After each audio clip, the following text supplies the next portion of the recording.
नमस्कार साथियों, कैसे हैं आप सभी। आशा करते हैं कि आप सभी अच्छे से होंगे।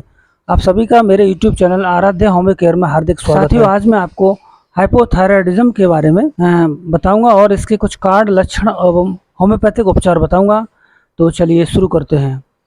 हाइपोथायराइडिज्म एक जो है अंडर एक्टिव थायराइड के रूप में भी जाना जाता है।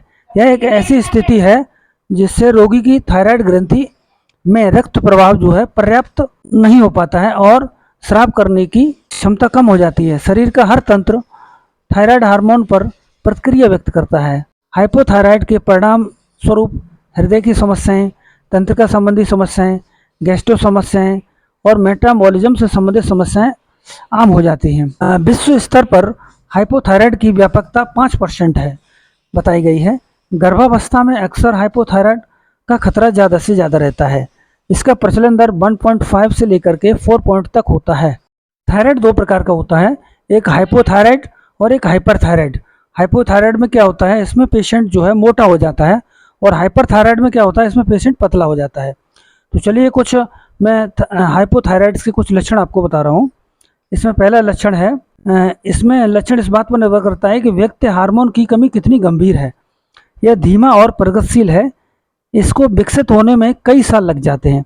प्रारंभ में किसी व्यक्ति के वजन बढ़ने या अधिक थकान महसूस होने के लक्षण दिखाई दे सकते हैं तथा अन्य कारणों से भी संबंधित हो सकते हैं। यह समय बीतने के साथ साथ जो है अधिक गंभीर समस्याएं देखी जा सकती हैं। अत्यधिक कमजोरी, थकान की भावना, शुष्क और खुजली, त्वचा में प्रॉब्लम, ठंड महसूस होना, हाथ पैरों में चुभन, सुइयों का एहसास होना, कर्कश आवाज़, कब्ज की समस्या होना, बालों का झड़ना, वजन बढ़ना, वजन कम करने में कठिनाई होना, इस प्रकार के लक्षण जो है हाइपोथायराइडिज्म में दिखाई देते हैं। चलिए आज मैं आपको बच्चों में भी हाइपोथायराइडिज्म के लक्षण के बारे में चर्चा करूंगा। यह बीमारी नवजात शिशुओं में तथा सभी आयु के समूह को प्रभावित करती है।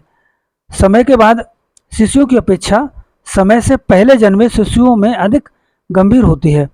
बच्चों में थायराइड हार्मोन अच्छे स्वास्थ्य और विकास वृद्धि के लिए आवश्यक होता है। बच्चों में त्वचा और स्किन पीला पड़ जाता है। एक बड़ी और उभरी हुई जीभ दिखाई देती है। सांस लेने में प्रॉब्लम होती है। किन किन लोगों में हाइपोथायराइड का खतरा ज़्यादा से ज़्यादा रहता है। महिलाओं, विशेषकर वृद्ध लोगों में हाइपोथायराइड की संभावना अधिक रहती है। ऐसे लोगों को थायराइड होने की संभावना ज़्यादा होती है।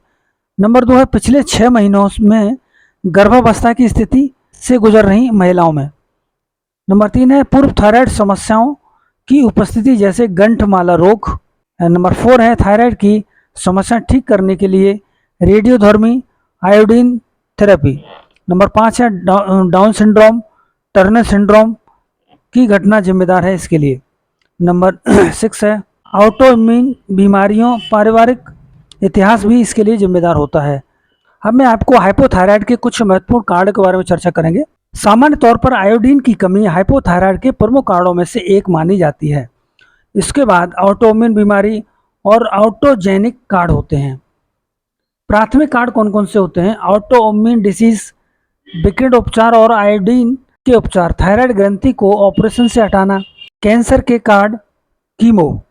नंबर 3 है आयोडीन की अधिकता, लिथियम, एंटी थायराइड की दवा, घुसपैठ संबंधी विकार।